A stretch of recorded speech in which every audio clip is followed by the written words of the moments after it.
예, 두 번째 섹터 테마 매매에 대한 얘기 드리겠습니다. 앞에서 제가 큰 흐름이나 시장 추이에 대한 얘기, 정말 문제가 있을 때는 현금 비중이나 이걸 조절에 대한 큰 흐름 말씀드렸다 그러면 뭐 괜찮다 했죠. 이제는 그 액션을 하고 실제 비중 조절을 하고 매매하는 거에 얘기를 드릴 텐데, 사실 이게 진짜죠. 예, 진짜 우리가 8월달 조정을 하고 매매를 하고 현금 비중 저가 매수하고 요번에 에코프로 내에서 안 좋은 것들도 비중 줄여서 전략주 사고 현실입니다. 예. 액션을 이렇게 못 하시면 실제로 시장 대응이 안 돼요. 예. 진짜 냉정한 얘기이기도 하고 어려운 얘기이기도 하지만 제가 전체로 그다음에 제가 하는 부분을 또 말씀을 한번 드려보겠습니다. 자, 레인보우가 이번 주에 되게 좋았어요. 예. 그 좋았던 이유가 뭐죠? 메인 섹터들, 시장의 메인 섹터였던 2차 전지와 반도체가 안 좋아서 그래요. 솔직히 그렇습니다. 그래서 제가 섹터라 말 안 하고 아직도 테마라 말씀드리는, 물론 근본 있는 테마긴 하지만 잡테마는 아니에요. 그 메인이 쉬었기 때문에 애들이 간 거예요. 이렇게 봅니다. 지금 로봇 섹터 전략주는 우리가 수익도 지금 많이 보고 있는 상태긴 하지만 최소한 양아치 무빙이 많이 없을 거라 저는 보는 거예요. 제가 보는 예측이 쉽다거나 판단하고 돈이 가장 많이 몰렸고 근본 있는 테마라 보는데, 이 메인 섹터 2차 전지와 반도체가 반등을 주게 되면 얘들이 약해집니다. 왜? 시장에 돈이 한정돼 있다 그랬잖아요. 시장을 계속 봐야 되는 부분이에요. 무조건 계속 가는 게 없어요. 참 힘든 일입니다. 과정이니. 근데 지금 2차 전지든 반도체 뒤에 말씀드리겠지만, 미국도 말씀드리겠지만 미중 간에 두드리고 막 하는 것도 쉽게 좋아지지 않을 것 같죠. 그러다 보니까 다음 주까지도 저는 괜찮다 보고, 로봇 테마 레인보우는 다음 주가 정말 중요해요. 다음 주에 제가 매도를 드릴 수도 있습니다. 자, 두산 로보틱스가 이슈가 이제 기관들의 수요 특징이 다음 주 월요일부터 일주일 내내 있습니다. 이제 그 다음 주에 개인들의 청약이 있죠. 지금 분위기 봤을 때 제가 비상장 좀 알아보고 분위기 봤을 때는 상당히 뜨겁습니다. 어쨌든 대기업이든 국가 정책이든 로봇으로 가는 게 당연합니다. 그죠? 그 내년까지 보면 이 반도체 쓰일 때는 무궁무진해요. 플러스 2차 전지까지죠. 지금 단기적으로 전기차만 보고 뭐 AI는 보고 있지만 내년에 생길 수 있는 AI의 확장 스토리, 뭐 자율주행, 전기차, 뭐 스마트카, 항공 이런 거 보면 전부 다 배터리 아니면 2차 전지 반도체 다 들어가요. 사실 우리나라가 잘하는 거죠. 하드웨어 중에서 유명한 제조업체들 아닙니까? 그래서 우리나라는 길게 봤을 때 나쁠 게 별로 없어요. 그렇게 본다니까요. 내년에 사실 또 바이든이 갑자기 확 재선이 안 되고 트럼프가 될 것 같습니까? 쉽지 않죠. 미국이 재선이 안 된 케이스는 역사상 두 번밖에 없습니다. 그중 두 번째가 트럼프였죠. 바이든의 정책을 지금 엎을 수 있다. 내년 11월 달 미국 대선을 걱정한다. 정치적으로 하시는 분도 계시겠지만 확률이 낮습니다. 그리고 굳이 말고 지금 걱정해요, 그거를요. 최소 내년 하반기나 내년 여름 때부터 걱정이 되는 부분이니까. 자, 제가 뒤에 반도체나 2차 전지도 말씀드리겠지만 우리는 전략주입니다. 제가 밑에 적어놨지만 작년에 장 정말 할 거 없었을 때, 개인들 다 죽어 나자빠질 때 전쟁 관련 방산이라든지 사료주 중에 한일사료인가요? 카나리아 바이오 한 60, 70% 수익이 났었죠. 그 다음 남들 바이오 다 나올 때 박살 바이오 돈 들어왔다고 해서 수익 많이 났었죠. 작년 8월 달에 2차 전지도 마찬가지 금양들 만원대부터 사가 수익 많이 났습니다. 몇십 프로씩 났었죠. 1월 달에 또 아무도 안 볼 때 레인보우 70% 수익 났었죠. 이게 왜 그러냐면 이게 전략주들인데 돈이 갈 데가 없어서 몰립니다. 몰리는데 그게 나름대로 그때 시기에 맞고 시장 캐포가 되고 제가 말하는 빅머니들이 들어와서 그래요. 그럼 빅머니들이 빠지면 빠지는 거죠. 근데 2차 전지나 반도체는 단기로 출렁거린다 하더라도 후속도가 계속 있습니다. 2차 전지나 반도체가 갑자기 매출이 떨어집니까? 성장이 꺾여요? 정책이 바뀝니까? 그렇지 않다 보니까 중기적으로 봤을 때는 사실 그래 걱정할 필요가 없는 2차 전지 반도체인 거죠. 야, 그런 로봇 테마도 계속 가겠지. 물론 그렇습니다만은 로봇 테마는 지금 당장 수익이 안 납니다. 퍼가 지금 2차 전지 이런 거에 비해서 또 몇 배 말도 안 되게 높아요. 그리고 제가 보는 파동상, 기술적 분석상 이번에 꼭지가 될 확률이 높습니다. 예, 미리 걱정하지 마세요.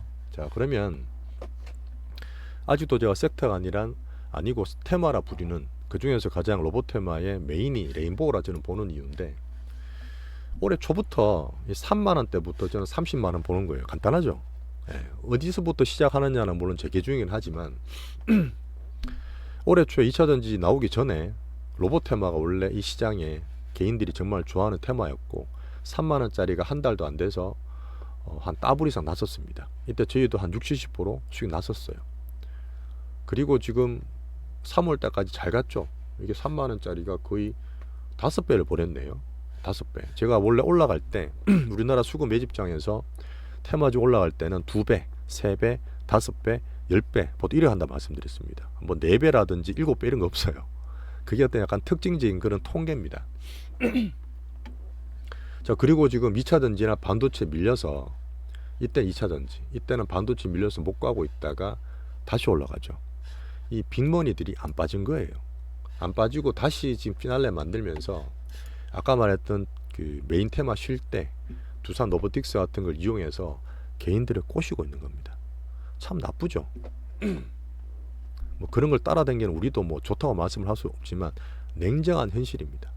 그래서 공부를 하고 차트를 보시란 말씀이에요.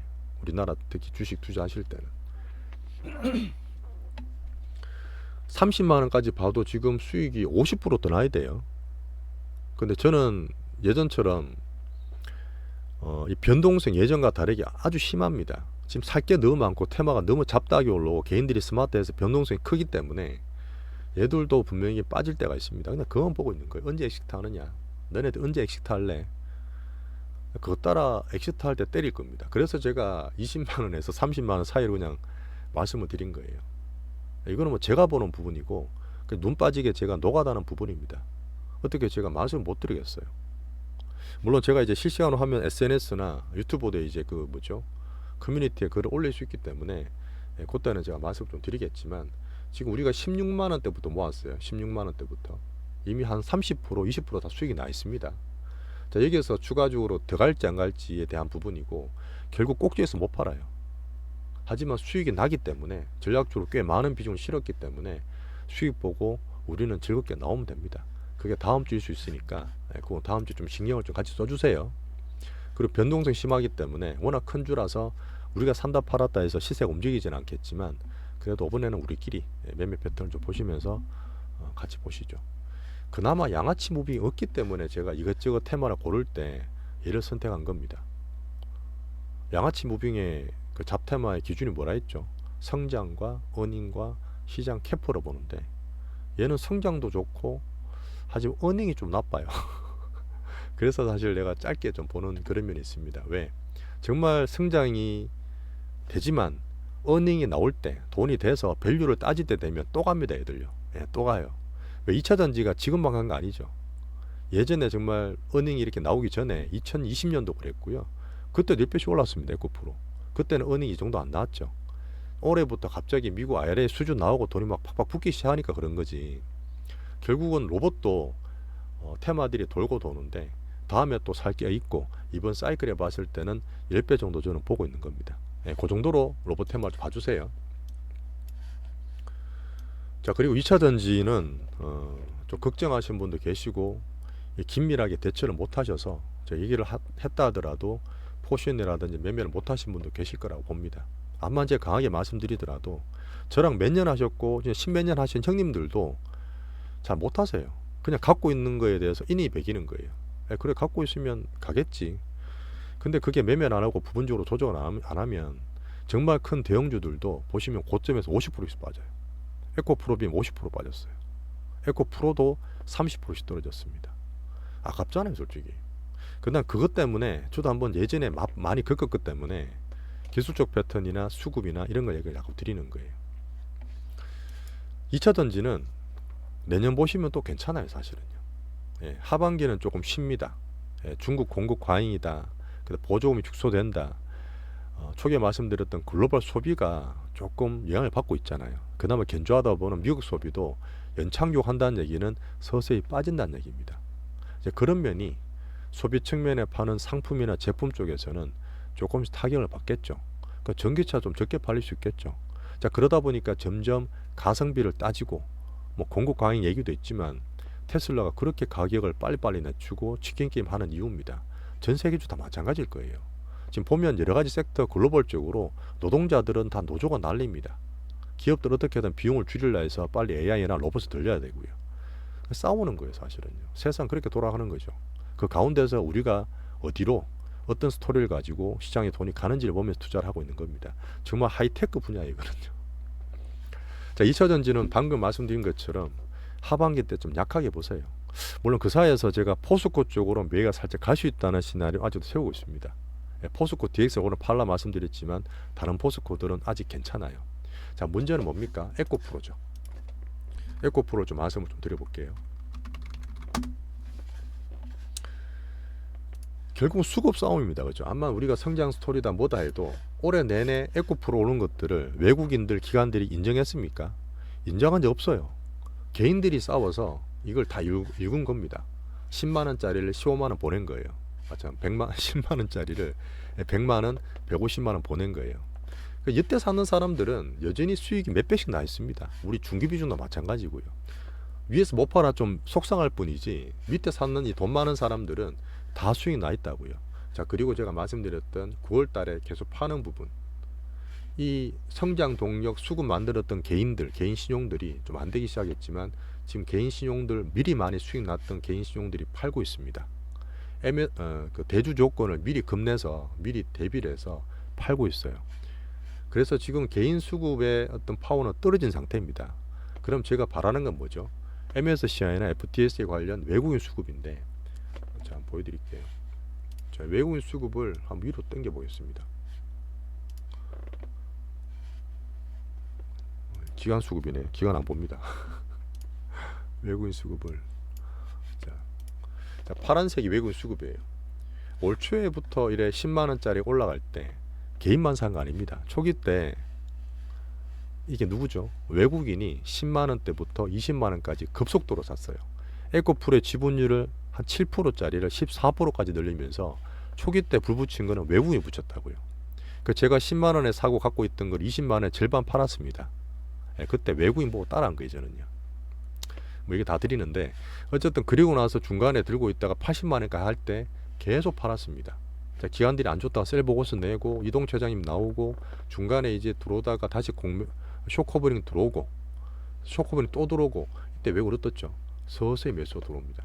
물론 이때는 이제 MSCI 관련해서 기대 수익 때문에, 자, 기대 수급 때문에 좀 산 것도 있겠죠. 근데 지금은 개인이 팔 때 그냥 관망 내지는 소폭 팔고 있습니다. 여기서 수급 변화가 와야 돼요. 여기서 사실 뭐 어떤 성장 스토리 이런 거를 말씀드리는 것보다는 수급 분석하는 게 제일 효율적이죠. 이렇게 팔아내다가 개인들이 살짝 꺾이고 반대로 외국인이 공매도를 되게 많이 쳤습니다. 요거는 사실 말씀을 드릴 부분이 있는데 8월 31일 날 MSCI 마지막에 매수가 좀 들어왔잖아요. 몇천억 들어왔는데 이때 외국인들의 공매도가 역대 최고로 들어왔어요. 대차장고 역대 최고로 들어왔습니다. 이미 이 빠지는 거를 염두에 두고 있을 수도 있었어요. 저는 사실 보고 있었지만 그래도 실질적으로 사면 괜찮겠지 하고 들고 있었던 부분인데 그냥 같이 관망하면서 개인은 팔고 있다 보니까 떨어진 거죠. 여기서 어떻게 되느냐,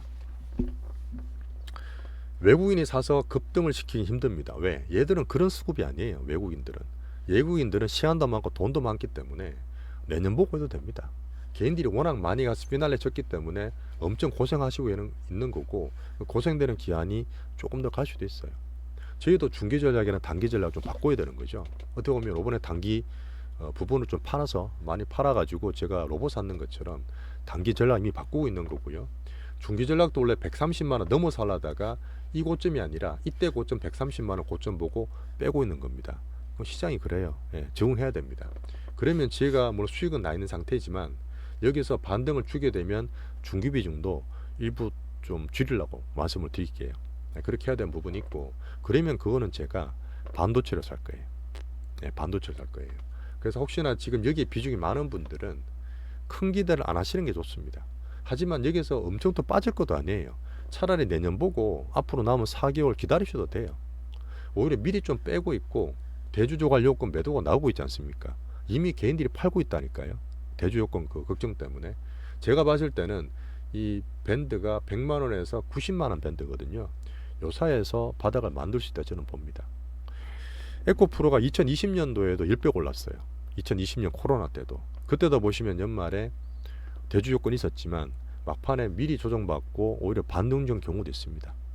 그러다 보니까 계속 빠질 건 없어요. 왜? 지금 2차 전지 살짝 소강 상태고 글로벌 소비가 떨어지고 중국 공급 과잉 때문에 하반기 때 어닝이 좀 안 나올 거예요. 양극재 판가가 안 나옵니다. 그런 것 때문에 좀 출렁거릴 수 있지만 계속 빠진 추세는 아니에요. 여전히 이 외국인도 수급도 마찬가지고 이 큰 추세를 봤을 때 우리나라가 지금 반도체나 2차 전지 이쪽은 되게 큰 기회라 말씀드렸잖아요. 큰 흐름 봤을 때는 죽은 주식이 절대 아닙니다. 아직 살아있어요. 기술적으로 봐도 21선이 꺾여서 떨어지고 조정을 받으면 또 반등될 흐름이 나올 거예요. 자, 그래서 중기 전략은 요번에 반등을 주게 되면 지는 좀 팔아서 반도체로 좀 갈 거다. 어차피 팔아도 제가 50% 정도 판다 말씀드렸잖아요. 나머지는 또 내년 보고 들고 갈 텐데 남은 4개월 솔직히 뭐 오래 안 걸립니다. 금방 가요. 그러다 보니까 그렇게 보고 하시든지 아니면 제가 지금 액션적으로 단기 매매하고 시장이 쉴 때 이것저것 올라가는 강한 종목도 또 있습니다. 수급 매집주는 계속 나와요. 계속 나옵니다. 바이오에서 나올 수도 있고 또 반도체에서 나올 수도 있습니다. 아니 2차 전지 포스코에서 나올 수도 있어요. 그런 것들로 매매를 좀 포션을 가져가셔야 됩니다. 그렇게 하지 예를 들어서 중간에 단기 비중 물렸다 하더라도 지금 같은 금방 회복시키잖아요. 무조건 다 몰빵해서 무조건 들고 갈래. 그렇게 하는 분은 안 보죠. 그냥 내년까지 들고 있으면 됩니다. 뭐 시장 볼 거 뭐 있습니까? 큰 흐름만 중간중간 체크하시면 되죠. 자, 그러다 보니까 에코프로는 외국인 수급이 100만 원대에서 들어와서 반등을 주더라도 크게 V자 반등을 기대하지 마시고 이미 개인들은 대주 조건을 염두에 두고 팔기 시작했다. 혹시나 빠지면 이 90만 원대까지 열어둬야 된다. 올라가게 되면 중기 비중은 제가 반도체로 좀 시프트 할 거다. 그렇게 좀 말씀드리겠습니다. 에코프로 때문에 같이 가는 에코프로 BM이나 에코프로 H도 마찬가지예요. 기술적으로 반등을 줄 흐름은 나오지만 너무 큰 기대는 하지 마시라는 얘기입니다. 그렇다 해서 또 너무 급락을 추가로 다 한다고 해서 막 때릴 만한 그런 가격도 아니에요. 그렇게 아마 남은 4개월 동안 출렁출렁 그릴 확률이 저는 높다 봅니다. 좀 재미가 없는 거죠. 에코프로 쪽은. 대신에 포스코 쪽은 조금 달라요. 포스코 쪽은 오히려 공매도가 지금 7, 8월달 에코프로 싸운 것처럼 포스코 쪽은 한 번 더 붙을 수도 있습니다. 그래서 오히려 지금 개인들의 화력이 신용이 되는 포스코 종목들로 가고 있기 때문에 거기서 공매도라든지 외국인 개인들의 신용이 포스코 종목에서는 싸울 수 있다. 저는 그렇게 봅니다.